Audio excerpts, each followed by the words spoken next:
Again, welcome to the meeting. This is our Cheers second Energy Summit, actually this month. We ask that everybody stay muted with their cameras off if possible. There will be a short time for Q&A after the 2022 Energy Code Update presentation by Brian Selby. My name is Bob Johnson, and we do have some other Cheers team members on the call today. Introduce those. Thanks for joining us today. Great. So those other team members are Rob Starr, who's our HERS training manager. You're probably familiar with him. Of course, Juanita Garcia, who everyone talks to every day.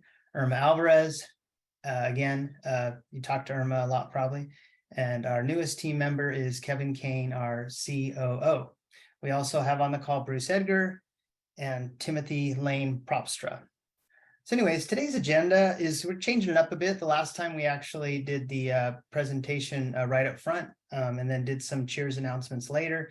We're going to get right into the Cheers announcements or go over some updates with Cheers so that we can get into the training session right away and allow for Q&A after that as well. So here's our agenda and we'll get right into it. So Cheers is approved as an HCO. So what's an HCO? HCO is a home certification organization for recognized by the EPA to implement Energy Star for residential new homes. So Energy Star documentation is stored in the registry. It actually, once you upload your normal energy plan to the registry, Energy Star actually can be qualified right away. So it's able to read that energy plan and make sure that it meets the mandatory requirements for Energy Star. A checklist can be accompanied to that particular home or lot that is added to the registry within that project. The checklist is then completed by the HERS rater that's Energy Star certified, and that document will live on the registry with the other Title 24 documents that are there within that lot. Cheers reports quarterly to Energy Star all of the homes that are certified as an Energy Star certified home. So important dates to think about.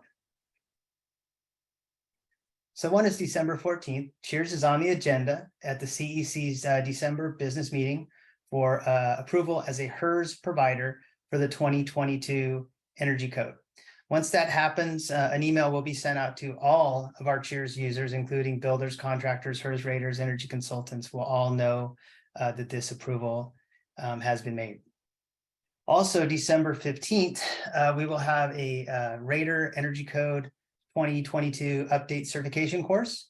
It will be available at that time, but because Cheers actually has a new learning management system, we are already pre-registering all of our 2019 certified raters. So you won't have to do that. We're doing that as a courtesy to all of our raters. Of course, the update training, certification training is free. And again, we do not charge a yearly fee to our raters. So everything's free.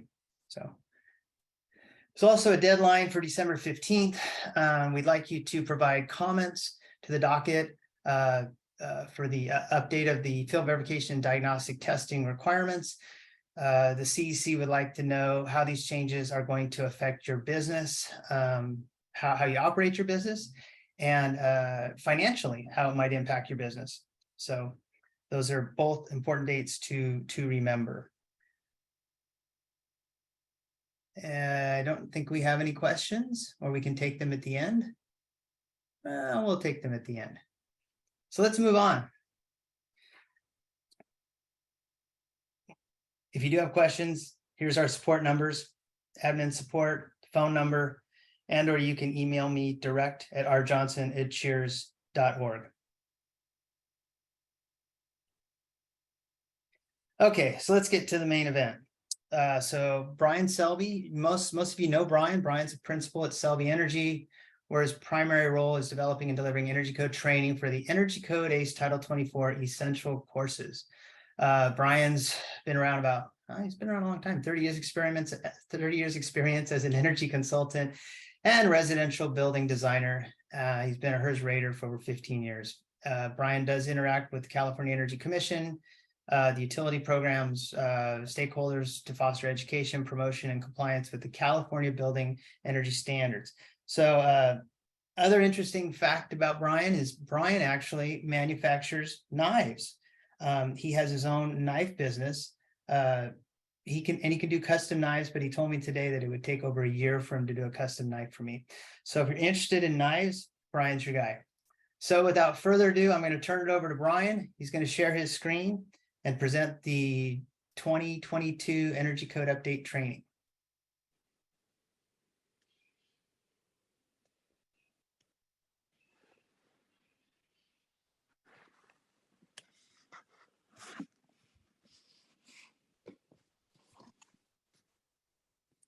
Brian, are you there?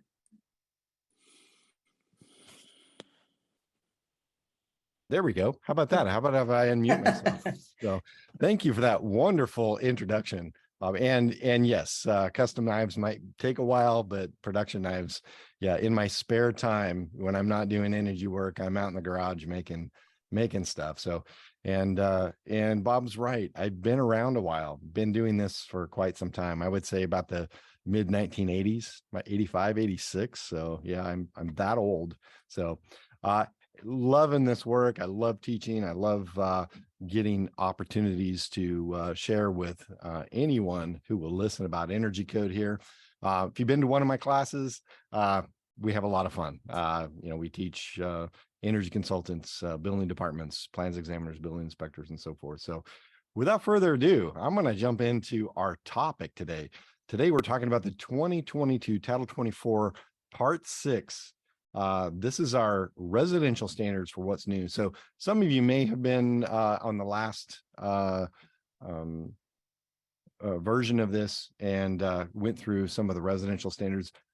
We were a little limited on time, so I'm going to slow down the pace a little bit and dive into some of these issues and hopefully get through some of the multifamily issues here, but primarily focusing on single family. So great. Couple of things we want to do is take a look at some of the new performance approach metrics and some of those specific requirements for low-rise new construction, as well as hopefully get into a little bit of the multifamily stuff. So if you're not aware, the 2022 Energy Code goes into effect in just a few weeks. When we first started teaching this stuff, it was like, oh, it's a year away. Oh, it's 6 months away. It's 3 months away.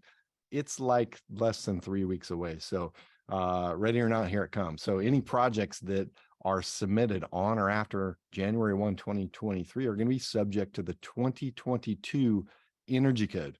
Now, you may want projects to delay submittal till after then, but for most of us who are energy consultants, we're busy doing work, trying to get projects done for 2019 code and submitting them before the end of the year. So, but you can always get that information at the Energy Commission. We've provided that link here for you, and we will be providing a PDF of this presentation for you to look at and download later. So first thing I want to talk about is the new compliance metric for single family homes.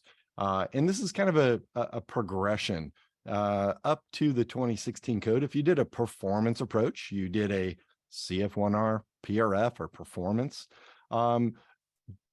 didn't matter what type of construction, new construction, addition, or alteration, you were all, those projects were all determined compliance based on time-dependent valuation. And if you're not familiar with TDV, it's basically a valuation of energy based on when you use it, where in the geographic area of California you're using it, and what time of year and time of day it's being used. So as well as the type of fuel being used. So you can see that the value of energy may differ based on all of those variables. And we've been doing that for a long time, TDV. Well, 2019 code introduced our energy design rating. That is a index score kind of meshed together with TDV to give us a compliance number, right? So the lower the number, the better on our proposed design. So in this situation, we had an efficiency EDR and we had a total EDR. And the total EDR was the product of subtracting your PV and flexibility score from your efficiency score, which would total your total EDR score or energy design rating. And just some facts about energy design rating. A score representing an EDR of 100 represents a building, a home that was built to the 2006 IECC standards for envelope, and a score of 0, theoretically, representing a 0 energy consumption on a net annual basis. So this is not new stuff. This is what we're under for 2019 code. All new construction needs to meet the efficiency EDR and total EDR score, meaning that your proposed design, the house that you're designing, is going to be compared to a standard design. As long as that EDR score is equal to or less than the standard design for your proposed building, the project complies. Both metrics need to be equal to or better than the standard design for a project, a new construction project, to be compliant under the 2019 code. And we see off to the right-hand side additions, alterations still being evaluated on the time-dependent valuation metric. So 2022, we've got a brand new metric. This metric is called source EDR. And yes, it is a metric that's measuring the source energy. What type of energy are you using for space heating and water heating, as well as some of the other loads in the building? And this metric is a proxy for carbon emissions. So it is evaluating not only the type of fuel you're using on site, it's also evaluating the type of fuel or energy source for your grid energy. So if you can imagine, our 2022 energy code is highly focused in on electrification and reducing carbon emissions. So this is a very important metric to understand. So, and there are various factors in that might increase that metric or reduce that metric. One of those is understanding what sets that standard design. 2019 code, we had a choice of whether going gas fuel source for space heating and water heating, or electric, which is be a heat pump for space heating and water heating. Not so much for 2022. It's going to be set for us. So by and large, the entire state has a heat pump water heating baseline. So if you choose to use a gas water heater, then you're going to get a penalty on your source EDR. You may even get a penalty on your efficiency EDR, for that matter, depending on which climate zone that you're in. And then for the remainder of the, or on the heating, space heating side, climate zones 3, 4, 13, and 14, and we'll get into this into the mechanical system, have a heat pump space heating baseline, and the remainder, all the other climate zones, have a gas space heating baseline. So depending on how it goes, you could either get a penalty on your source EDR or a really nice credit on your source EDR, efficiency EDR, and subsequently your total EDR score. So if this is all kind of new to you and it doesn't really make sense, I would invite you to come to one of the Energy Code ACE classes and we dive in deep and explain some of these issues here that we're talking about. Now, as far as the compliance metric goes, our source EDR, that score is representing the building energy efficiency expressed in terms of hourly source carbon base metric. So it includes those same features that we would use to determine our efficiency EDR score. So the building envelope, the indoor air quality fans, the HVAC systems, the domestic hot water systems. And when we say unregulated loads, we're talking about loads that are in a building, like plug loads and appliance loads and lighting loads. All those other loads are things that you can't use or trade off using the performance approach. Those are locked down. Those are mandatory requirements, but they are included in the analysis of determining how much source energy, what type of fuel you're using. So moving over to that middle column, the efficiency EDR score, that's a score representing the building's energy efficiency. So that's not changing for 2022. It's still looking at that time-dependent based metric, the type of fuel, and it's evaluating how efficient this building is. And obviously, the lower your efficiency EDR score, the more efficient that building is when compared to your standard design. And then last column there, that's your total EDR metric. Now, for 2019 code, it was pretty simple math. You could subtract your solar PV and flexibility score, EDR score, from the efficiency EDR score, and that would total the total EDR score. Pretty simple math, right? I can do subtraction in my head for the most part. But for the 2022 standard, it's not so much. It's basically, it's an interpolation between those values, and it's not straight subtraction. So your total EDR score is a score representing the building's total TDV, while also factoring in by a weighted average and by other interesting math. If you look behind the curtain on that, your PV and flexibility. So it takes in consideration all those efficiency measures, meaning that the efficiency EDR score, the PV system, which is a prescriptive requirement to install a PV system, the battery storage, if elected to do that, it's not a requirement to install batteries. We're going to talk about battery readiness coming up in a few slides, but in addition to that, there are other flexibility measures, and these will start coming up as the technology increases. But one of the flexibility measures is pre-cooling. It's just a strategy for load shifting during the hot summer months in the hotter climate zones. Pre-cool the house up until like 3 p.m. In the afternoon, and then shut that air conditioner off until the peak pricing period is off, really shifting the load from earlier in the day, cooling the house off earlier, and letting that house coast through that peak pricing period. So those are strategies currently in effect, and those can be used now. So now, for a building to be compliant for 2022, all three of these metrics, meaning the proposed design, has to be equal to or less than the standard design. And that's a concept that has always been in place. Basically, we're looking at budgets. If your budget of energy is represented by the standard design, the proposed design is what you're spending, right? What you're allowed to spend. So in relative terms, we can look at the results from just a generic CBEC res analysis showing all three metrics. You can see on the energy design rating side, the source EDR, efficiency EDR, and total EDR. On the rows, we see the standard design and proposed design. And the goal is that all three of these proposed designs need to be equal to or less than their respective standard designs.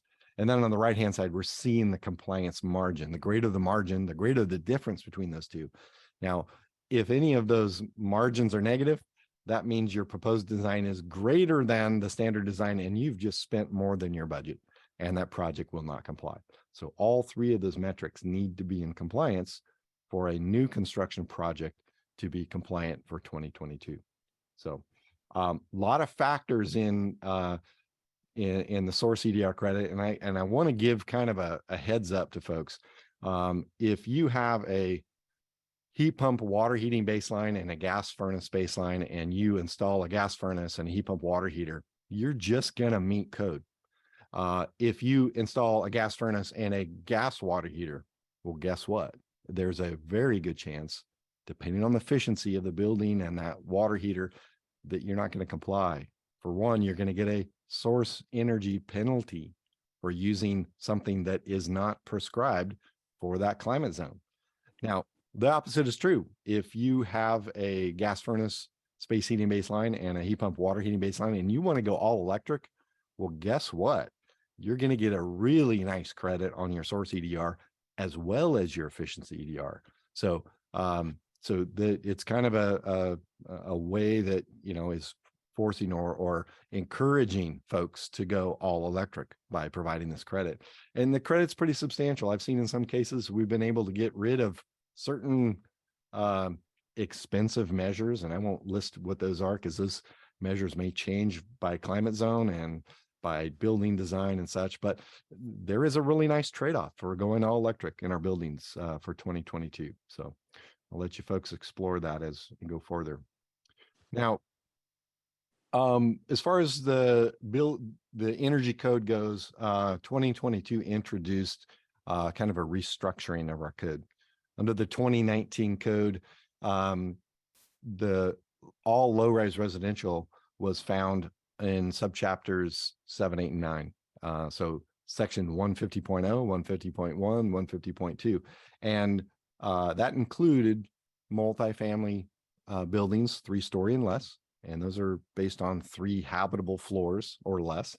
And high-rise residential was found in the non-residential sections of the code. So subchapters 3 through 6. So they're going to be regulated there. Come 2022, you'll notice that those subchapters 7, 8, and 9 that were all devoted to low-rise residential now only specifically regulate our single-family dwellings. Now, single-family dwellings include detached single-family homes, duplexes, townhouses, ADUs. ADUs are a hot topic these days. Lots and lots of ADUs being built. So if you go into the standards, the energy code to find a multifamily requirement, you're going to have to look a little bit further back in that code book to some brand new chapters. Chapters 9, 10, 11, 12. Sorry, lost track. There's so many numbers going on. So subchapters 10, 11, 12 are brand new to the energy code, and they are specifically for multifamily buildings. So the energy code still separates low rise, or we like to refer to it as 3-story and less multifamily, and 4-story and more. So there's some crossover in some of the requirements.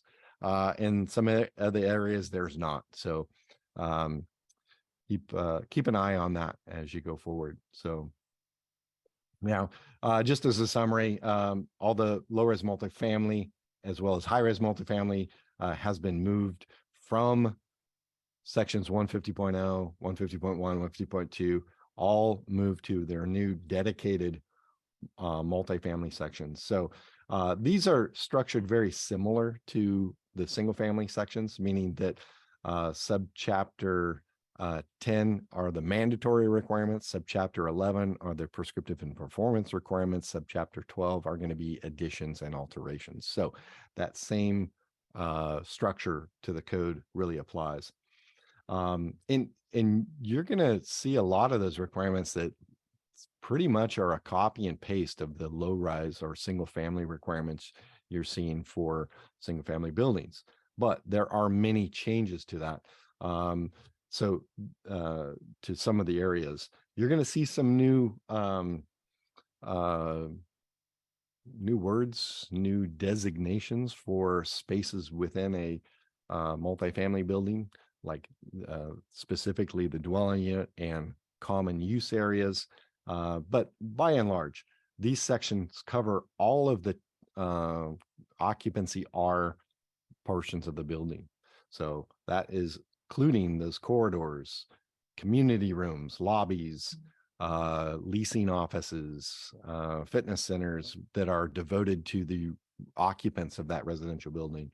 So now for mixed use buildings, you're going to find that that non-residential portion of a mixed use building, meaning that it's not an R occupancy, it's probably an M occupancy or some other occupancy type. Now, those are still subject to the non-residential portion of the code. So you'll have to flip back to subchapters 3 through 6 in order to find those requirements for those spaces. Cool. All right. We're not going to do the check your understanding quiz because that's part of our online version. Let's focus specifically now on our single family residential. That was kind of a high level overview here. We're going to take a look at some of the specifics to single family here. This is a brand new mandatory requirement. Now, this is, it's kind of odd. Typically, mandatory requirements apply to all climate zones. This is very specific, meaning that it only applies to climate zones 4 and 8 through 16. Those are primarily our, warmer to hotter climate zones. And the point here is there's a new requirement for mandatory roof deck insulation in these climate zones. Now, this applies to new construction only and buildings with attics. If it doesn't have an attic, there's no roof deck insulation requirement. Also, there are some exceptions.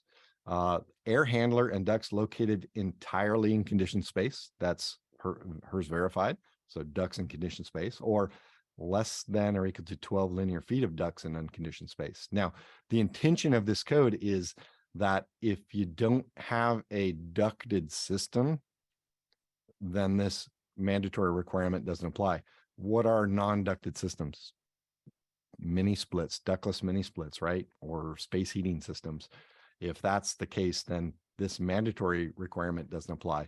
Now, the requirement is that the overall U factor of that roof deck cannot exceed 0.184. That's really not much of a insulation requirement. We roughly calculated that using CBEC Res Layer Manager, that a 0.184 is about R4 insulation below the roof deck, or roughly R3 rigid insulation above the roof deck.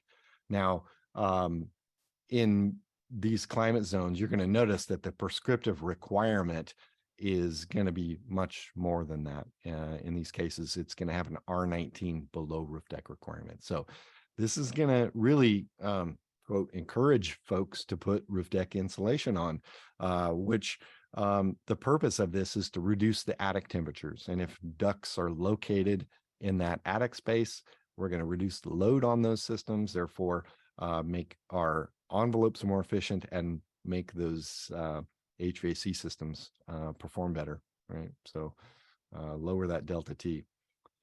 Denny says, what if the ducts are located in the crawl space? That's not an exception. It's only for non-ducted systems. So yeah, if you have a ducts in the crawl space, then that's still potential. This still does trigger this requirement. And yeah, we have asked the Energy Commission about that. So so ducted systems, this is a mandatory requirement. For non-ducted systems, not a mandatory requirement. So hopefully that makes sense. And that little bit of information I gave you is clarification based on some questions we've asked the Energy Commission and the intent. And we're hoping that that information is going to be published in an upcoming Blueprint newsletter. So you should get some more clarification directly from the Energy Commission on that. Now, we're seeing some mechanical mandatory measures. Again, this is involving indoor air quality. And this specifically is for kitchen hoods, so local exhaust. There's a brand new table, table 150.0G, that that determines the size, airflow, or capture efficiency for our range hoods depending on the dwelling unit size and the type of fuel that's being used for that cooktop. So you can see there the range from, on the low end, less than 750 square feet up to greater than 1,500 square feet. Now, depending on the range fuel, you'll see that an electric range has an overall lower airflow requirement or capture efficiency than a natural gas range. And the way ventilation works, and again, I'm preaching to the choir, it doesn't remove contaminants, it dilutes contaminants, right? We're diluting those indoor contaminants, and where electric range doesn't have as many contaminants, really trying to get rid of fumes from whatever's cooking and moisture, right? Where natural gas or propane is going to have that combustion gas. So it naturally needs a little higher airflow. So you may be wondering why a 1,500 square foot home or larger only requires 110 CFM over electric range, but you have a less than 750 square foot home have 160 CFM. Again, ventilation all works on dilution, right? If we have a larger volume of the home, we have a more area to dilute that indoor contaminant. Therefore, the airflows will be a little bit less than a smaller space. So smaller space, less surface area for makeup air, for infiltration. So you got to increase that airflow to get those contaminants out. So you'll notice also the capture efficiency. This is something that's tested and certified by either HVI or AHAM. So either one of those testing agencies can certify these types of airflows. Now, in addition to the airflow or capture efficiency requirement, there are some new mandatory requirements for that kitchen local exhaust duct sizing. And this is based on the CFM airflow. It will provide what the minimum diameter of the duct is based on either rigid duct, which is typically a smooth duct, or a flex duct, which typically has a bunch of riffles in it that cause a bunch of friction. So you can see here that the fan airflow rating CFM at a minimum static pressure of 0.25 inches of water column. You can see that it's the metric version is in the parentheses. And these are at a minimum of 62.5 Pascal. So you can see that airflow of 50 CFM or greater, minimum diameter rigid duct is a 4-inch duct. Minimum duct diameter for a flex duct is a 4-inch. You can see how they'll start diverging a little bit on some of those areas when you hit 100 CFM or more. The rigid duct is 5 inches, where a flex duct would be 6 inches. So again, these are mandatory requirements that are now spelled out in our energy code that need to be met. In addition, a lot of those ventilation systems for our indoor air quality fans still need to be measured, right? So we still have to meet those requirements. One of the other very important mandatory measures we're seeing come up for new construction. Again, this particular mandatory measure only applies to new construction, does not apply to additions or alterations. It's the energy storage system. Now, as I mentioned earlier, battery storage is not a requirement in our energy code for single family homes.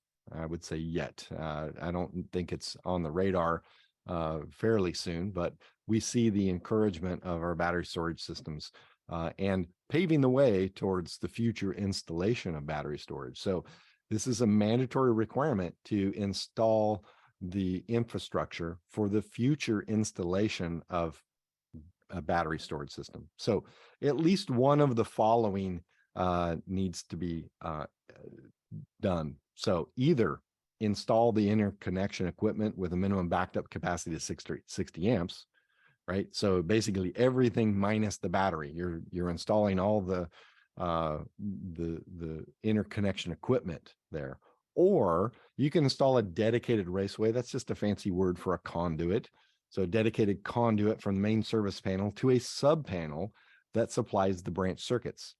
And we see the next bullet are the requirements for those branch circuits. Now, a minimum of 4 branch circuits shall be identified, feeding the refrigerator, 1 light near the primary egress, could be the front door, could be the back door, 1 receptacle outlet in a sleeping room, doesn't have to be any specific sleeping room, and 1 more of your choice, right? So a minimum of 4 branch circuits. That means the conductors are installed. All of this wiring is done, and it's all terminated at this sub panel. Sub panel needs to be in place. It needs to be designated for that future energy storage system. In addition to that, reserve sufficient space. Oh, sorry, I forgot the main panel must have a minimum bus bar rating, not an amp rating for the panel, but a minimum bus bar rating of 225 amps. So that's different than a 225 amp rated panel.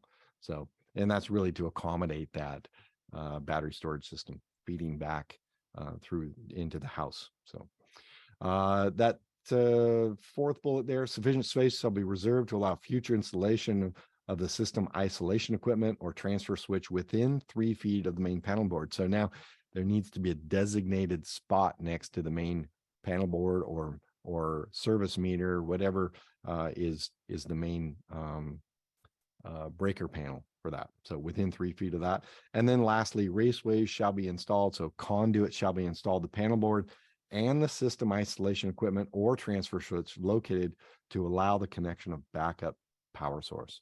So, and again, that's the battery, right? That's your backup power source. So this is a mandatory requirement. There are no exceptions. There's no trade-offs. This applies to all new construction. So, let me see. In addition to battery readiness, there are conditional electric readiness requirements, meaning that if you install, for example, a gas water heater, great. You can do that as long as you can show that it complies with our code.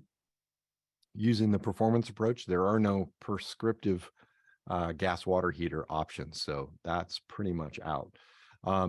If you get one to comply, a gas water heater, you'll also need to install the electric readiness for the future installation of a heat pump water heater. So again, making it cost effective down the road for that occupant or homeowner to install a heat pump water heater. So gas and propane water heaters must be installed in or adjacent to a space large enough to accommodate a heat pump water heater. And the code defines that 30 inches by 30 inches by 77 feet. So 2.5 by 7. So that designated space, if it is within 3 feet of that installed water heater, the gas water heater, then it needs to have, and this has been a mandatory requirement for years, 125 volt, 20 amp outlet within 3 feet of that water heater. That's already in our code. What's going to be new is that you need that fourth or third conductor wire to make it 240 volt ready.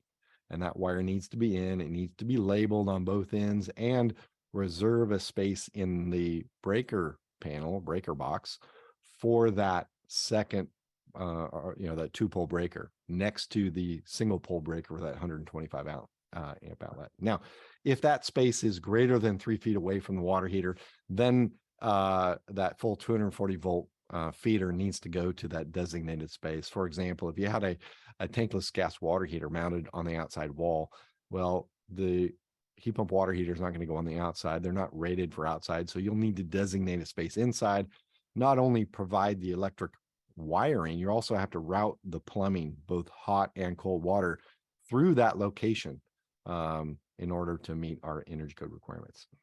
Gas furnaces, if you choose to install a gas furnace, you also need to provide that 240 volt, 30 amp feed, as well as reserve space in the panel box. Cooktops, 240 volt, 50 amp feed if you install a gas cooktop. So that's what I mean by conditional. If you choose to install a gas appliance for these 4 appliances, you'll also have to install the infrastructure for the electric equivalent of that for the future, sometime down the road. Good. I think we're doing okay. I see a lot of questions. I'm not going to be able to answer all of these right now. I think we're going to have a little bit of time towards the end here, hopefully, to answer some of these questions. Now, I mentioned this earlier when we were talking about our compliance metric, right? The new source EDR metric. And I said it really depends on what your baseline is. Currently, under the 2019 code, we have a choice. We can install a gas furnace, or we can install a heat pump water heater for really not much of an impact either way. So for 2022 code, that choice has been made. So if you're in climate zones 3, 4, 13, and 14, has a prescriptive heat pump space heating baseline. And this applies regardless of which approach you use. So, it is a prescriptive requirement. If you choose to go performance, then this sets your baseline. So it has chosen your baseline for you. Now, the opposite is true. In the remaining climate zones, other than 3, 4, 13, and 14, it has a gas furnace baseline. So they're still usable. And in fact, you could still get a project in climate zones 3, 4, 13, and 14 to comply with the gas furnace. It might be really challenging, but it is possible.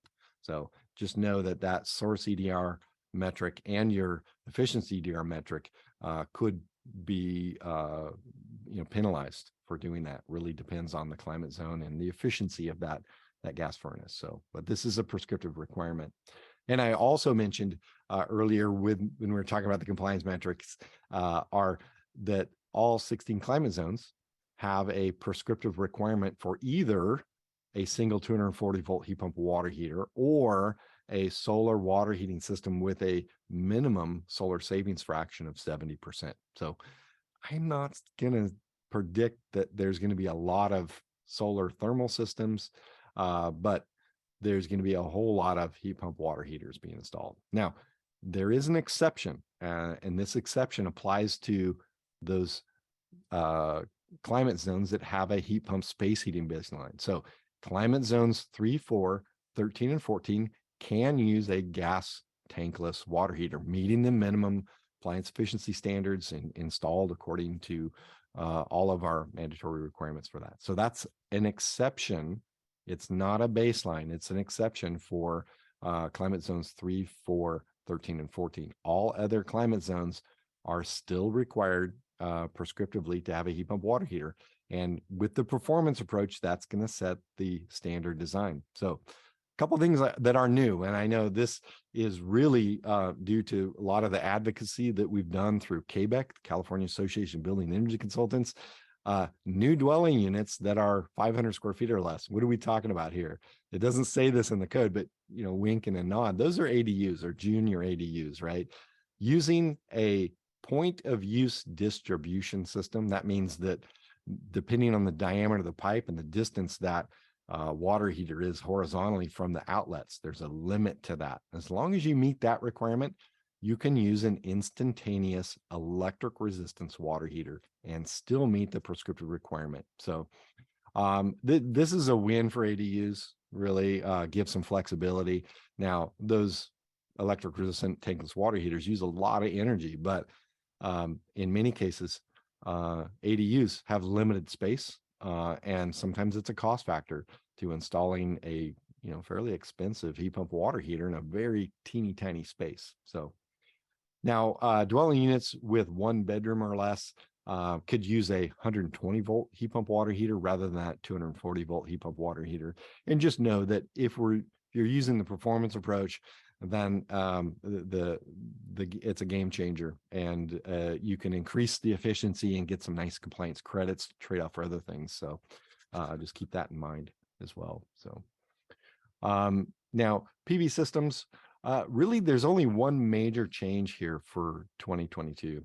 PV systems were prescriptively required under the 2019 code, and based on the conditioned floor area and the number of dwelling units would determine what that minimum prescriptive PV system sizing is based on equation 150.1c.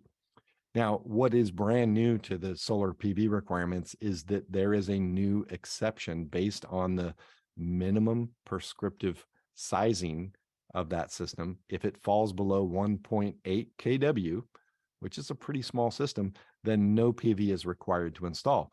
Really, this boils down to cost effectiveness. If you have less than 1.8 kW system on there, really there's not a lot of benefit, and that return on investment is going to be really difficult within the life cycle or of that particular unit. So again, these are coming down through our advocacy through CABEC Association.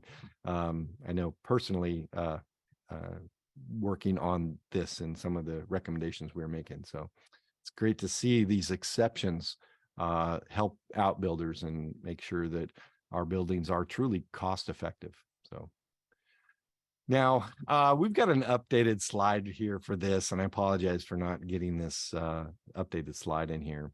So actually, no, this is not the one I was thinking about. HVAC system alterations. And this affects you HERS raters a lot. Under the 2019 code for an altered HVAC system. I'm not talking about a new or replacement system, but an altered HVAC system. You're required to have duct leakage at 15% or less based on the nominal fan flow of the AC or furnace only. That has been reduced to 10%. So some projects may be a little tougher to get to comply. There's still the smoke test option once they're tested, but that has been reduced down to 10% from 15%. Now, for those entirely new or complete replacement duct systems, that means that 75% or more of the distribution or the duct system is being replaced. That is going to trigger, currently triggers the 2-inch MERV 13 filter requirement, or the equivalent sizing of a 1-inch MERV 13 filter using the prescriptive calculation to determine that filter area, surface area. If AC, you must meet airflow and fan watt draw requirements of new construction. And if the air handling ducts are in a vented attic, remember this requirement here.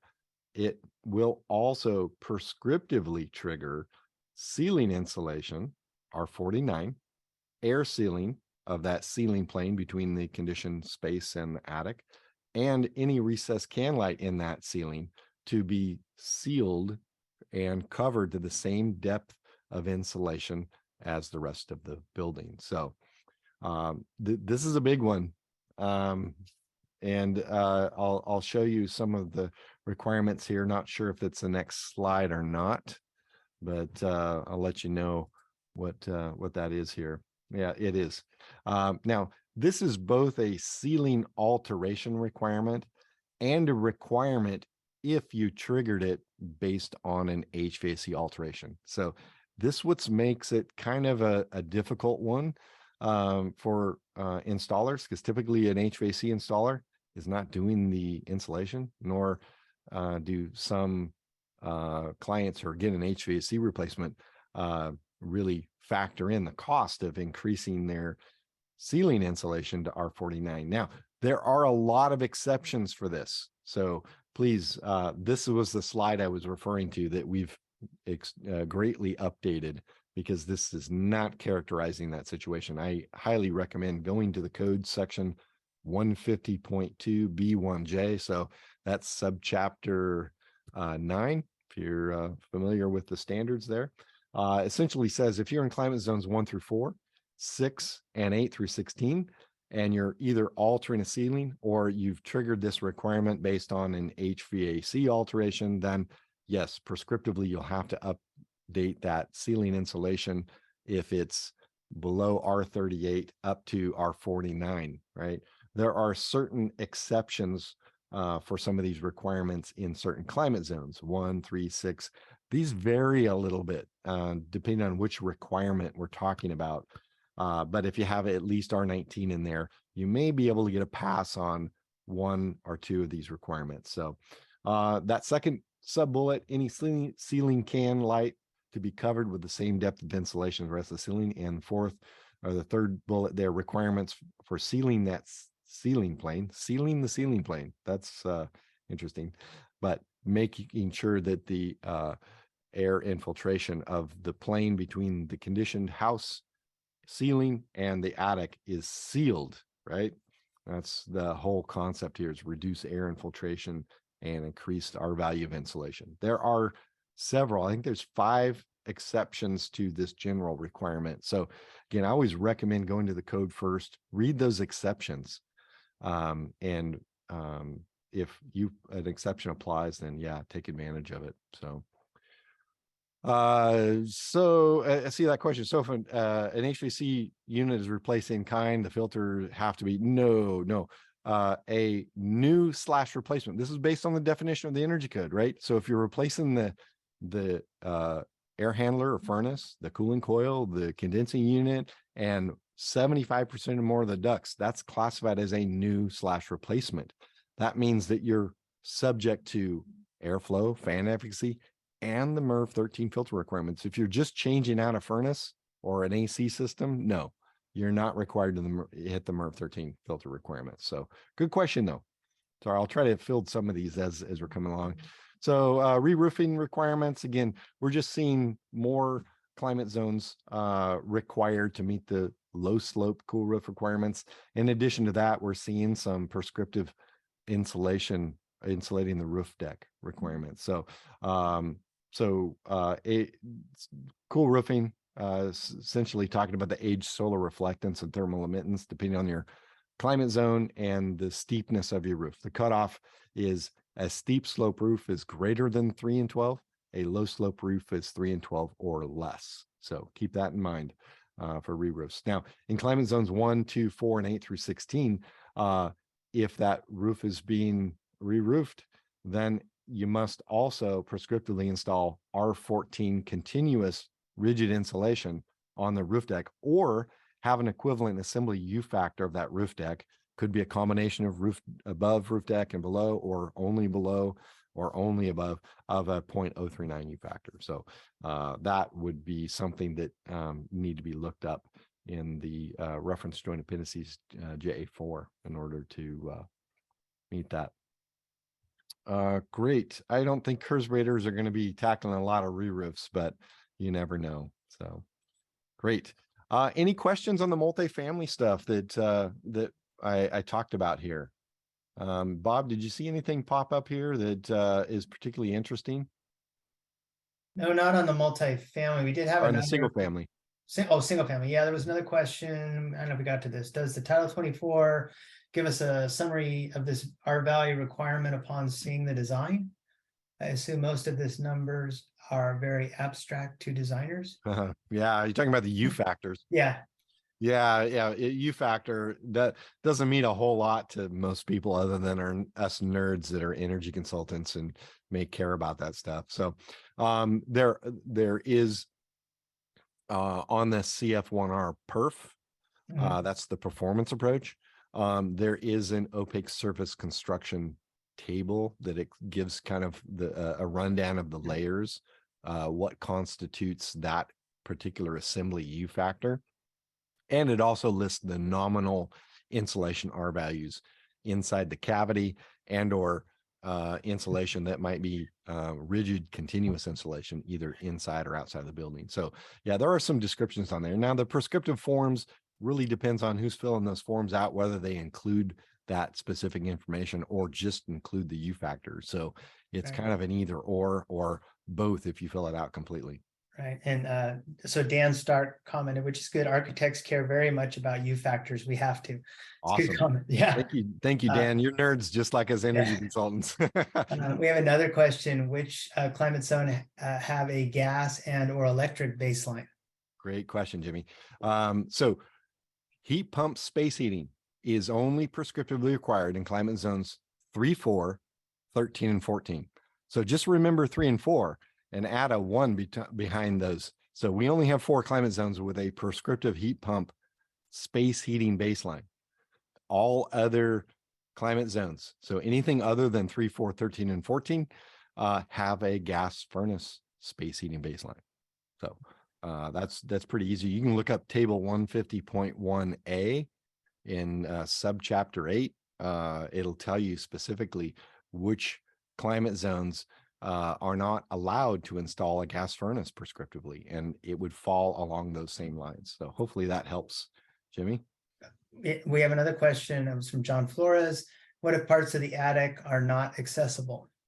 Yeah, good point, John. There are provisions in there. I know I worked with the case team on this measure, and I really tried to kill this one because I know it's potential compliance killer, right? If somebody knows that this is the requirement, that they'll probably just won't pull a permit for that HVAC change out that would trigger this requirement. But there are provisions for areas that don't have enough vertical clearance. There are other provisions in there. So, and again, I can't remember those the exceptions from memory. I'd have to pull up the code, but take a look at that 150.2B1J. That's specifically where you're going to find that. And read through those exceptions. It's really, really confusing language. It's hard to understand. That's why I was hoping to have that updated slide in here. It just hasn't made it yet. So, okay, let's probably keep moving along for now. I know some of our participants have been answering some of the questions, which is awesome. You guys are rock stars. So thank you. Luke, thanks, Luke. So anyway, Luke's one of our Energy Code 8 instructors and also leads the advocacy for Quebec. So I know Luke and I worked closely on some of these exceptions for those small dwellings. So really interesting. If anybody has the time, I'd be happy to share the story of how that all came about. So it's kind of a fun story. All right, let's take a look at our multifamily buildings again.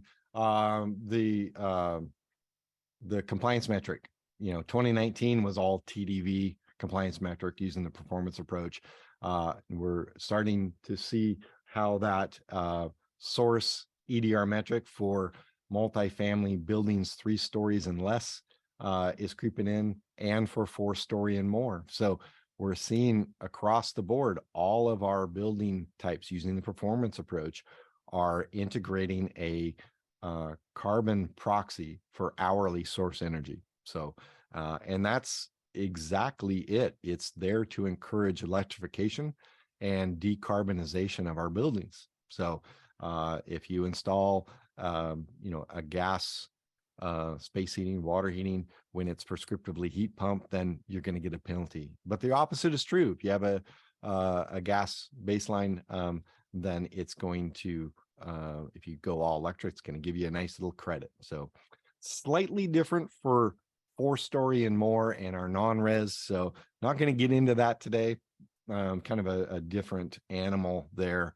So, but just know that that source metric is essentially there to capture how that energy, what type of fuel is being used, and to encourage the use of electric energy in our buildings rather than a fossil fuel. So now this performance metric, we're still looking at our source total. So it's very similar to the single family metric.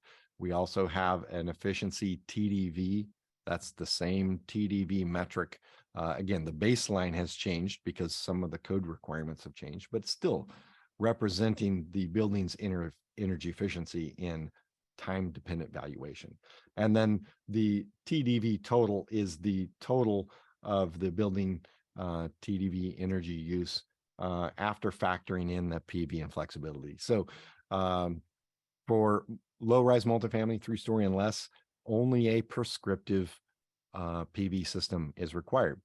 Whereas you move to 4-story and more, prescriptively both PV and battery storage will be prescriptively required. And we'll cover that here in a couple of slides. But all 3 of these metrics must comply, just like the single family metrics. They just have slightly different names. Rather than the EDR, this is just a source total, TDV efficiency total, and TDV total.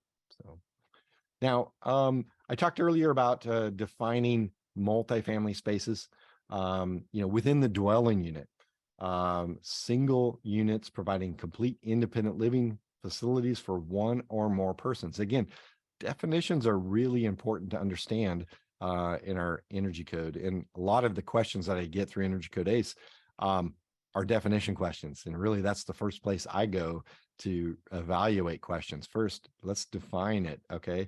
Now we all know what we're talking about. In this case, we're talking about, those spaces that have permanent provisions for living, sleeping, eating, cooking, and sanitation, right? That's dwelling unit. Now, common use area, that's not really a new definition, but what is new to the 2022 code is what's called common use areas.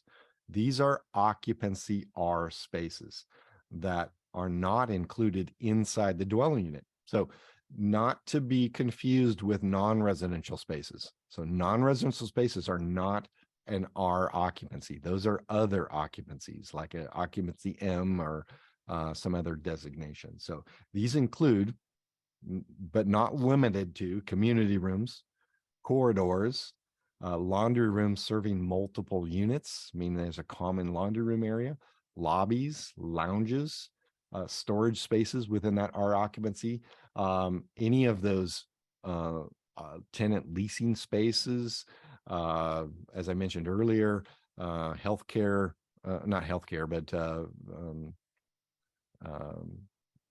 exercise rooms and such, So those are all under, if they're all under an R occupancy, then it's defined as a multifamily space. So these do not include any of the above serving a non-residential occupancy of the building. So if you have a portion of those serving a non-residential portion of the building, then that's not a multifamily space. That is a non-residential space, and it will be subject to different code requirements. Cool. Now, some of the mandatory multifamily measures, again, you can see all of these measures in subchapter 10. So section 160.0 through 160.9. You can see how the energy code has expanded to incorporate all these. A lot of these things we found in 150.0, right? If it was single family, and these have all been moved to either to this particular section. And for high rise res, we found them in the 120 sections and the 130 sections of the code. So now all in one spot, really convenient, easy to find. And I highly recommend using the Energy Code ACE reference ACE, and just making it quick and easy and reference all this stuff on an online version of the standard. So now, for multifamily buildings, we do also have electric readiness requirements. Same rules apply here for all 4 of those appliances: gas furnaces, gas cooktops, gas dryer units, and the third one is dryers in common use areas. So let me explain that one. 240 volt, 24 amp per dryer plus 2.6 kVA per 100,000 BTUs of gas input within 3 feet of the gas outlet. So essentially, this is a community or commercial grade dryer in those areas. So those also need to be electric ready. So keep that in mind if you're doing multifamily work. So, or let your clients know that there are some changes there. Let's move on to our envelope requirements. That's kind of a high level mandatory requirements overview of our multifamily spaces. So let's take a look at some of our prescriptive requirements for multifamily buildings. So you'll notice that the single family requirement for either below roof deck insulation or moving ducts into conditioned space has migrated into the multifamily arena, the prescriptive table. So table 170.2a allows an option for below roof deck insulation. So this is good, providing some prescriptive flexibility to meet that requirement. You'll also see in the upcoming slide that there are prescriptive rafter requirements, and we're hoping to see those roll over into the single family area for 2025. So I'm really looking forward to that. So in addition to that, the roofing material, cool roof material is also listed here. So you'll see here, this is the option for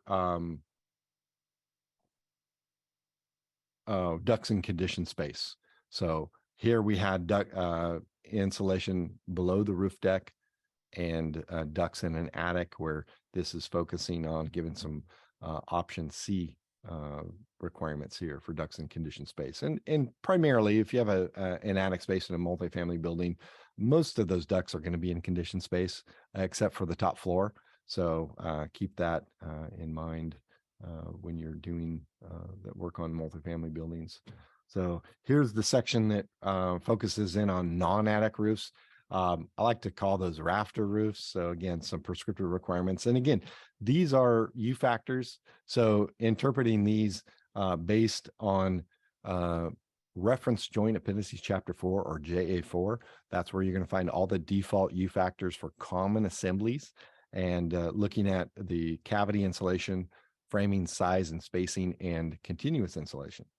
So that are all factors in determining what those prescriptive U factors are. And if you're using the performance approach, that's the layer manager. It's very similar, but you might get a slightly different outcome in the overall U factor than what is assumed for the prescriptive requirements. Good. Wall insulation. Again, we're seeing some new requirements based on a fire rating of that wall. So we see walls that are greater than 1 hour rating have a requirement, and walls that are 1 hour or less have a different requirement. These are fairly close, and some of the climate zones have the same requirement for either one. But again, it's always important to understand what type of rating based on fire code that we're talking about. That is going to set the the baseline for the standard design using the performance approach. It's also the prescriptive requirement here. So good. I won't get into too much detail or highlight the stuff that has changed significantly, that hasn't changed significantly, really looking at some of the major improvements or enhancements to the multifamily area. So now here's table, another excerpt of table 170.2a, looking at slab edge insulation. Now, some of these requirements only apply to low-rise multifamily. That means 3 habitable stories or less. Some apply to all multifamily. Some only apply to 4-story and more. So it's important to look at the left-hand column to ensure that you're looking at the right requirements. I'm just pointing this out because the slab edge insulation only applies to multifamily buildings in climate zone 16 with 3 or fewer habitable stories. So good. Now, QII. I know we got a lot of HERS raters on here, and a lot of you are doing QII and doing it well. So thank you. Really, there is no change to QII for 2022. It's still prescriptively required for buildings that are 3 stories and less, new construction, and additions that are greater than 700 square feet. Now, again, this is a prescriptive requirement, so it does set the baseline for the performance approach. And climate zone 7 still has a ticket out of this requirement because anybody here from San Diego? There's really not a whole lot of heating load, nor a lot of cooling load when you're on the coast. You move inland, yes, you do have some significant cooling load jump, but it just wasn't cost effective in that climate zone. So there are no prescriptive requirements for that climate zone.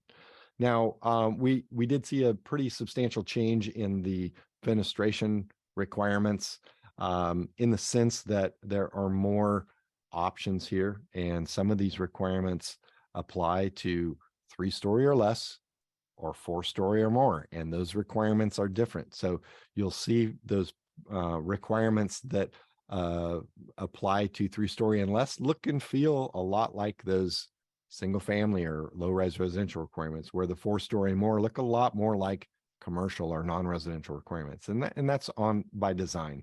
So you'll see that 3-story or less, well,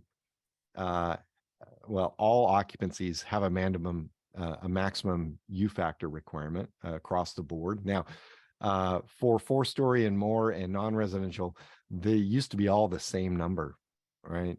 We didn't have a variance of that based on climate zone. Now we do. So again, more changes to our prescriptive requirements, offering some flexibility there.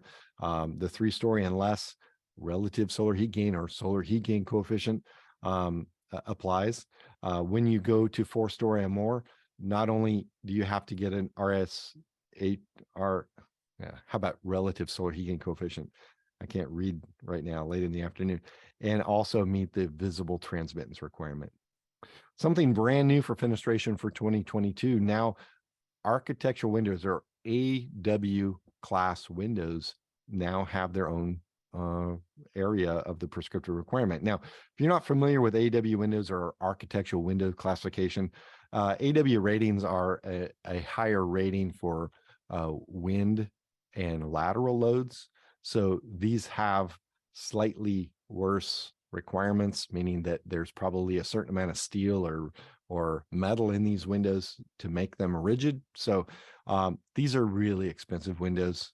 Don't use these values prescriptively if they're not putting in AW rated windows.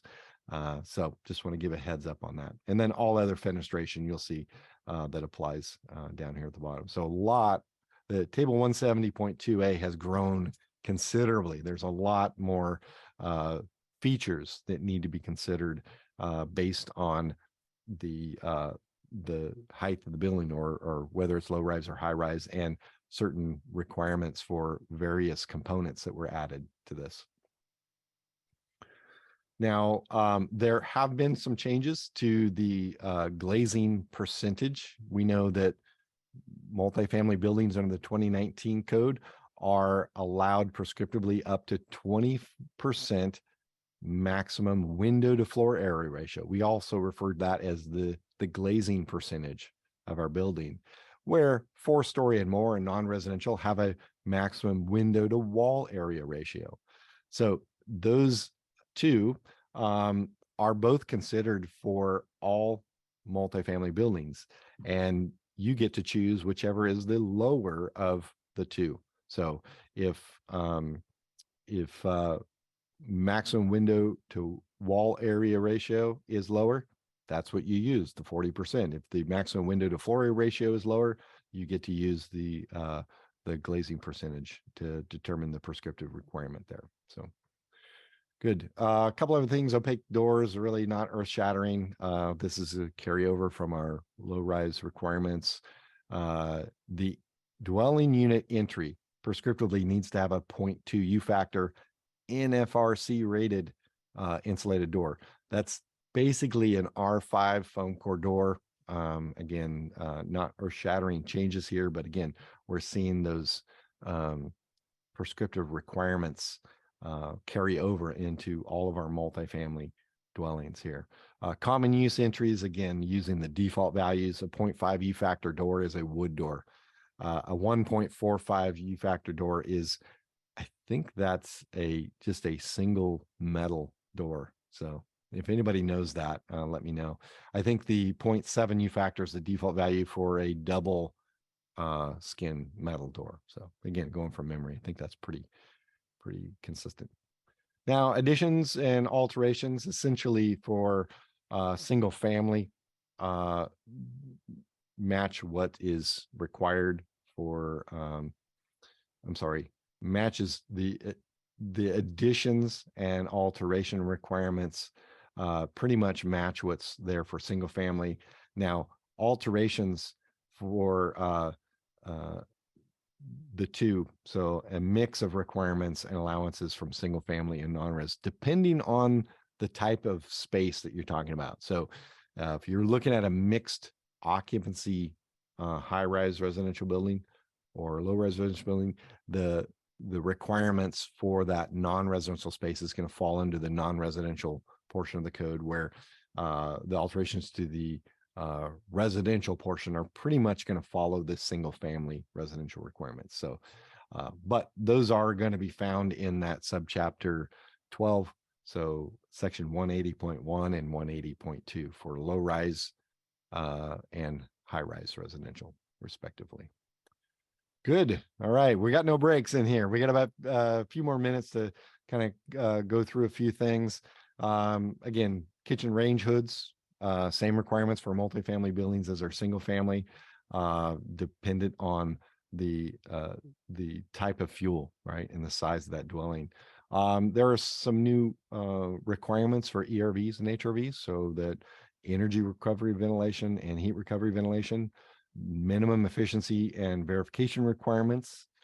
Again, if I haven't said it already, HERS raters are allowed to rate 3-story and less. The installing contractor will be allowed to do the verifications on 4-story and more. So that's a new decision for 2022. Central ventilation requirements, again, I'm kind of getting into the weeds with some of these, but this is the verification portion I was talking about. So HERS raters are responsible for single family and 3-story and less multifamily. The installing contractor responsible for verifying those 4-story and more. So good. All right. Here is the baseline for the standard design for our multifamily buildings, depending on whether it's low rise or high rise. So climate zones 1 through 15, heat pump space heating, period. Climate zone 16 is an air conditioner with a furnace. So that's the standard design. So gas furnace for climate zone 16 only. Moving to our 4-story and more, climate zones 2 through 15, heat pump space heating. Again, you can see the handwriting on the wall. Our energy code is moving towards all electric requirements. Now, climate zones 1 and 16, those are kind of unique, right? Those are our cooler climate zones. Climate zone 1, Eureka area. up north coast of California. Climate zone 16, think of Truckee, right? It's cooler climate. Space conditions shall be a dual fuel heat pump. So the primary heating source is a heat pump, and it has a gas backup, could be natural gas or propane. So basically to run that heat pump in the, basically meet the requirement when the outdoor ambient temperature is too low for that heat pump to run efficiently, then the gas furnace takes over in those situations. Cool. There are no prescriptive heat pump space condition requirements for multifamily common areas. Again, that could be a gas furnace, so that kind of gives some flexibility again within the code to do that. So gosh, I'm going to get into the weeds here. ERV, HRV requirements for inside the dwelling units only. You can see that there are requirements for balance systems. If you choose a balance system, there what those HRV or ERV efficiency requirements are, watts per CFM for the fan. So keep that in mind. There are some specific prescriptive requirements. We also have the sensible recovery efficiency of that ERV if it's a balance system. So doesn't require a balance system. It's just if a balance system is used to avoid the blower door test, right? If they use a supply or exhaust ventilation, then now we've got a blower door test requirement for the dwelling unit compartmentalization. So I know some of you may be doing that stuff, that kind of work. So again, not going to get into a lot of these details, but depending on your climate zone and the number of stories of your multifamily building and the type of space heating system, when a heat pump space condition system installed to meet the requirements of this section, a balance ventilation system without an energy recovery ventilation or heat recovery ventilation shall have a fan efficacy. So again, we have conditional requirements based on some of the design decisions within our 3-story and less multifamily and 4-story and more. Again, I'm not going to get into the weeds on this for the sake of time, but just know that there are some of those requirements, conditional requirements based on the design that the designer, mechanical engineer have chosen to go for those particular areas. Good. Fan systems in common areas only. Here's where we're seeing our non-residential requirements roll over into those common use area HVAC systems. So this applies to the air handling units for the common areas, not for the dwelling unit. Those are already defined, right? Basically, it's going to limit the fan power, and it's very similar to the non-residential requirements. And they've provided an option there for dedicated outdoor air systems, or otherwise known as DOAS systems. Again, those requirements are very similar to non-residential buildings. And it depends on the size of the building, the airflow of that fan system, and the distance that's the indoor unit is away vertically from the outdoor unit. So if that indoor unit is 6 floors or less away, it has a certain requirement based on the airflow capacity of that particular unit. If it's greater than 6 floors away, so we're talking a very high-rise multifamily building, then it has other requirements. So just want to keep those things in mind, that our energy code is really reaching into greater areas of compliance here. So water heating systems or domestic hot water systems serving individual dwelling units. Again, this is going to look and feel like the single family requirements. A single 240 volt heat pump water heater in climate zones 1 and 16 has an additional compact hot water distribution credit, as well as climate zone 16 has a drain water heat recovery system prescriptively required. Again, you can trade these off in the performance approach, or a single NEA tier 3 heat pump water heater with, again, climate zone 16, that drain water heat recovery system, or you can use a gas or propane instantaneous water heater. So now we have 3 options for domestic hot water systems serving only the dwelling units. We're not talking about other spaces like common use areas or non-residential spaces. So again, we've seen a little bit more flexibility within our prescriptive requirements for individual water heaters. Again, there are no prescriptive domestic hot water requirements for multifamily common areas. That all falls into the mandatory requirements, and those need to be met. So, this is the big one. Again, I'm not going to go into the details here, but there are certain requirements for central hot water systems. Prescriptive requirements serving anything serving more than one dwelling. So you could have a 20-unit apartment building and you have one water heater serving 5 dwellings. Well, now that's a central hot water system. It's not an individual system serving 5 dwellings. It's a central hot water system. So different requirements apply. And I'm not going to go into the detail of this. This is really energy consultant nerd stuff. So just know that all these requirements are found in section 170.2. That's under subchapter 11. So in the code book. So some of the general requirements, again, gas or propane systems with a total input rating greater than million BTUs per hour. Again, that's a very large central domestic hot water system. Again, recirculation loop requirements, solar water heating requirements prescriptively. So again, getting into the weeds here just a little bit. Mechanical requirements for additions, alterations. Again, if we're talking about additions and we're talking about 3-story or less, pretty much is going to follow the single family requirements. So the alteration requirements for HVAC systems, again, they're going to have to be duct tested, right? And that's going to be the HERS rater doing that duct leakage testing, as well as any other HERS verification for those 3-story and less multifamily buildings. Now, if they're doing additions, there is a brand new requirement for duct testing when any length of duct is extended into that addition. It's going to trigger a mandatory duct leakage test, right? So more business for you HERS raters. Alterations, again, some of those requirements are going to follow the single family requirements. If you're talking about inside the dwelling unit, we're talking about common use areas. Again, it's going to fall more under the non-residential portion.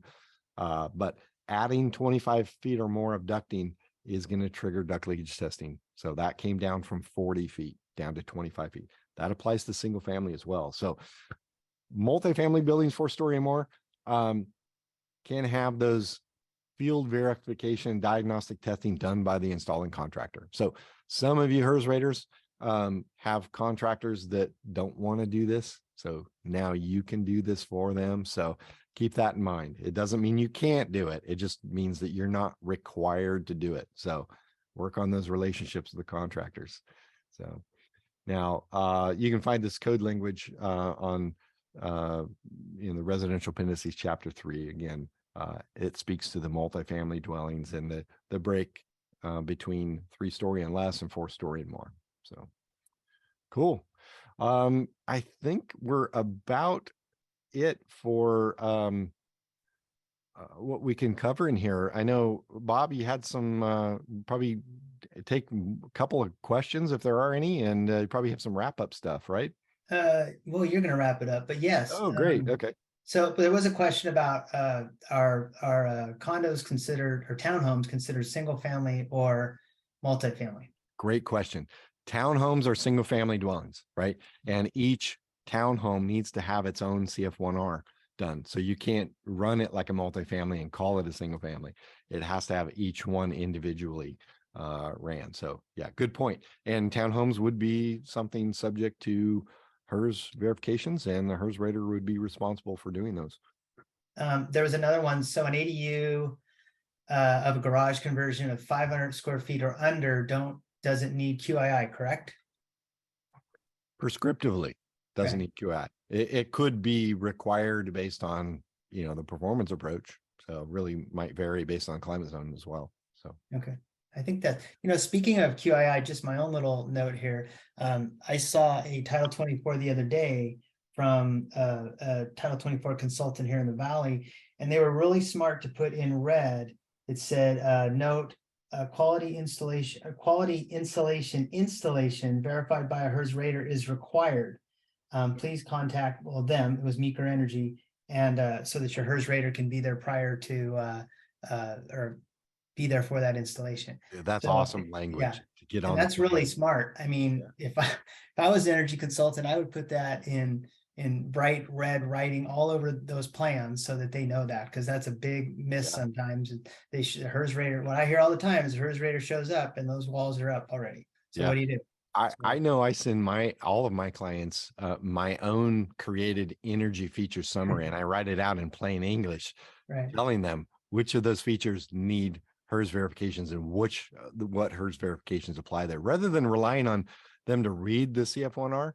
I'm sorry, but that's not really meant for, other than, the energy nerds to read. So I love any time you can incorporate. In fact, it is in our administrative code, Title 24, Part 1, 10-103, that requires that any of those energy related features, not just print the CF1R, NRCC, or LMCC onto the plans, those features have to be incorporated into the plans. And I'm a firm believer that if it's not on plans, it's not going to get built. Right.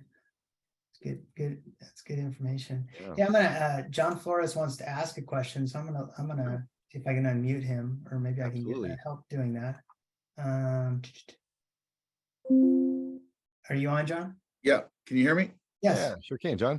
Yeah, I was looking at the trigger table today because I had some contractors asking me about, what's going to be required for the new code. And when you go down to the trigger table it says replace an air handler, for example, a furnace or fan coil, it's triggering insulation. And I don't quite understand if that's an error or not. Yeah, no. And in fact, it's not an error, John. Now, if it's considered a new / replacement HVAC system, meaning that you're replacing the air handler furnace, the cooling coil indoor unit, the outdoor unit, and 75% or more of those ducts, that constitutes a new / replacement. And if those ducts and air handler are located in the attic, yes, that alteration would trigger the R49 insulation requirements. I got that, except this is only talking about, that's up above. This is only talking about replacing a furnace only, or an air handler only. No, that's not true. Yeah, that's what the trigger table says. Which one are you referring to? Replace the one from Energy Code ACE says replace an air handler, for example, a furnace or a fan coil. You go across and it says you require duct testing, which is normal. But then it also has yes for ceiling insulation, which I would think should be no. Yeah, not for an alteration. Yeah, I'll take a look at that one. So thanks for pointing that out. The other question is, wouldn't you require for a fan coil unit refrigerant charge? Prescriptively based on the climate zone. Sure. Yeah, basically what, 8 through 15, 8 through 14, 8 through 15. Yeah, 4 and 8 through 15, I think. It's got the furnace and the fan coil unit incorporated in here to not require refrigerant charge. Yeah. Yeah, that's interesting. I'll have to take a look at this. I didn't work on those, by the way. No, that's fine. Good point. We all just need clarification, that, what we're going to tell our, our alteration contractors and stuff, and it's getting close. So. Yeah. So yeah, it is. It's getting really close, and we need good resources. So fan coil would require a refrigerant charge in the duct test. Any refrigerant containing component would trigger the refrigerant charge if it's prescriptively required in that climate zone. Yeah. Right. Gotcha. Okay. Thank you. That's it. Yeah, absolutely. Thanks, John. Good to hear from you. Yeah. Thank you, John. So I need another quick question. Just Kimberly commented that also let the QI needs to be done, of course, at framing, not at the end of the project. Yeah, that's kind of the point. And again, getting those key dates and or key times on the set of plans so that the builder knows, hey, I'm in framing. I got to get my inspection for QII for air, air infiltration. Right. So. Another question from Jimmy was any tricks and tips for the new code in residential low rise? More insulation, heat pump, question mark? Go all electric. It's going to make your life easy. Yeah, all electric is going to be a slam dunk for most climate zones using the performance approach. If you're not going all electric, it really, increase appliance efficiency is going to get you a long ways. Water heating, especially if you're going to go a gas water heater, tankless, go as high efficient as you can. You're still going to be dealing with that source EDR metric. That's going to be a major thorn in your side if you're going to go all gas.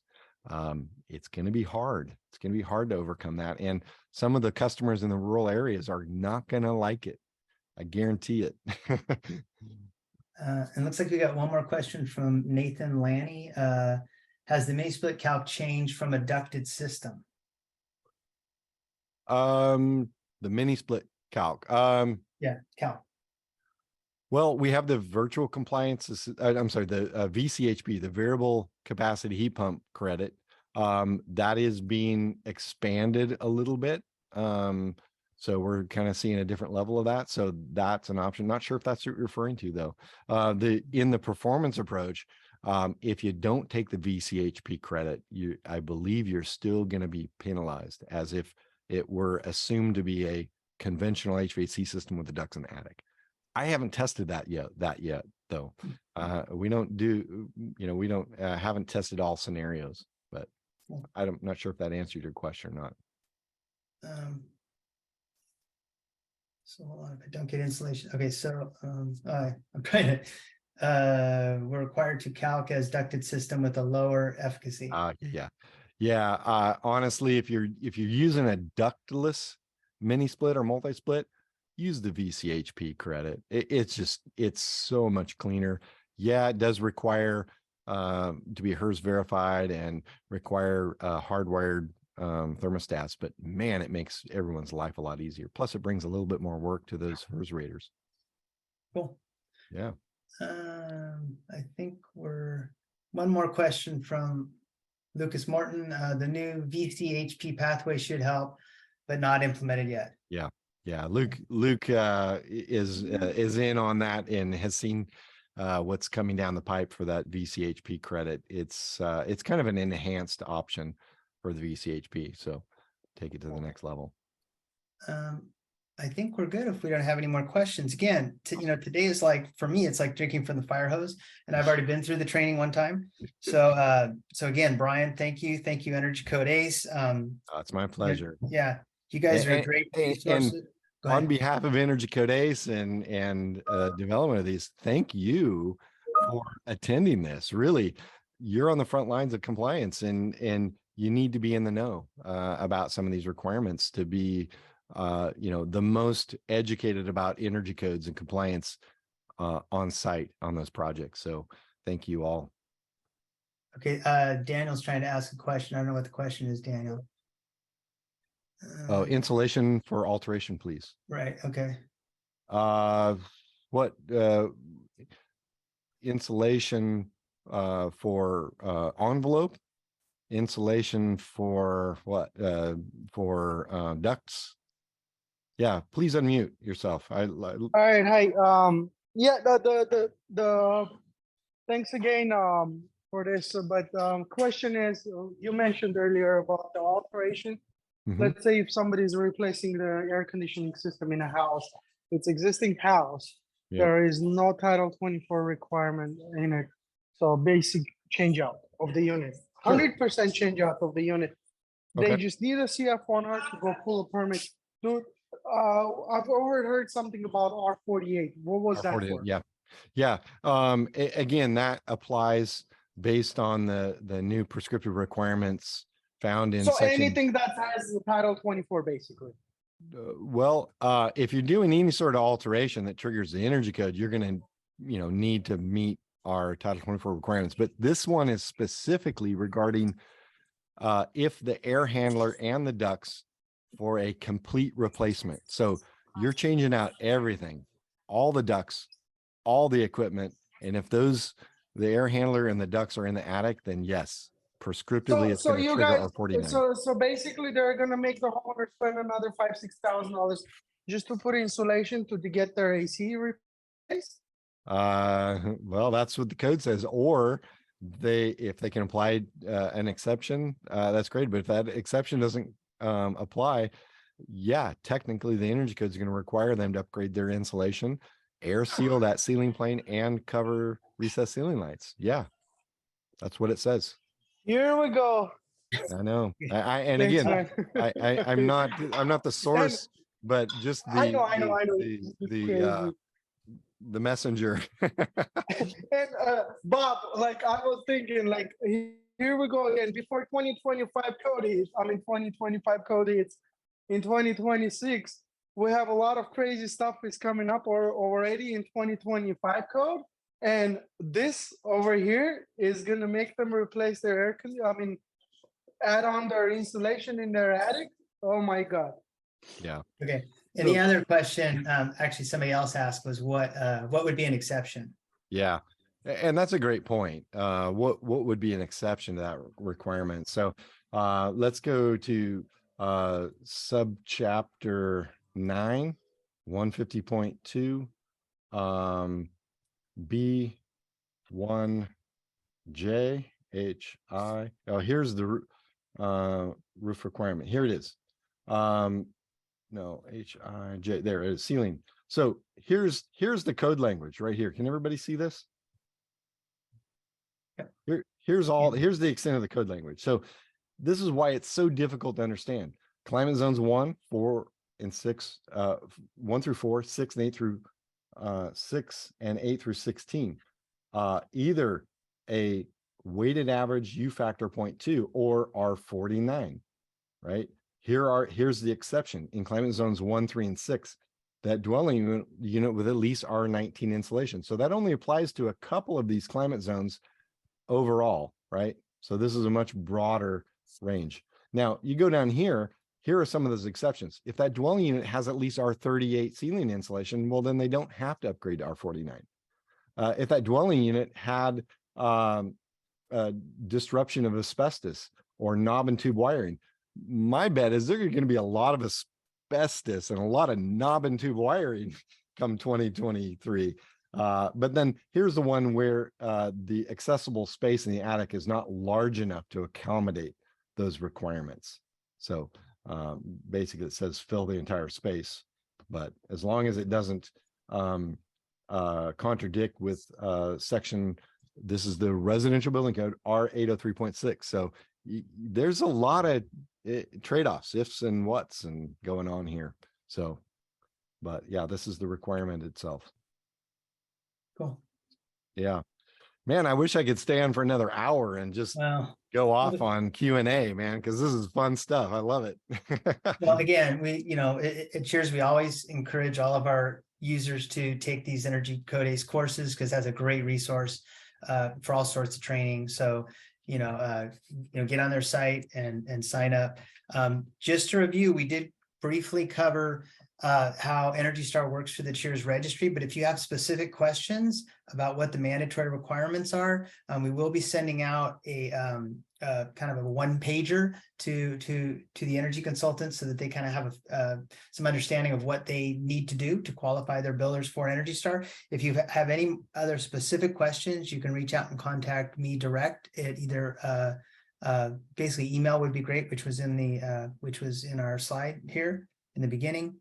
It's rjohnson@cheers.org, and I can answer any of your questions. If you're a HERS rater with Cheers on the call today, you will be again being pre-registered for our 2022 rater certification code training for the next code cycle. So look for that, should be coming through to you pretty soon. Actually, we did that, like I said, as a courtesy, and again, no charge to take that course. Plus, there's no annual fee with Cheers. So we appreciate everybody on the call that you were able to attend today, and we appreciate you using the Cheers registry. Thank you, Brian. Very informative as always. And there's Brian's information. If you do have any other questions about the code, the 2022 code, please reach out to Brian. Like I said, he'd be glad to answer any of your questions. Yeah, happy to. If you want a copy of the PDF of this presentation, you'll need to go to Cheers to grab that. So yeah, just want to give everybody a heads up on that. And also, if you're really into knives and want some knives, There you go. contact Brian. I think his information was in the chat. So Yeah, you might have to anyways. find it there somewhere. okay, Awesome. cool. Thank you, Bob. Thank you. Cheers. Okay, for and this I'll go ahead and opportunity. share my email on this as well too. Cool. Awesome. All right, thank everyone for attending. Have a great evening. Thank you all. Yeah.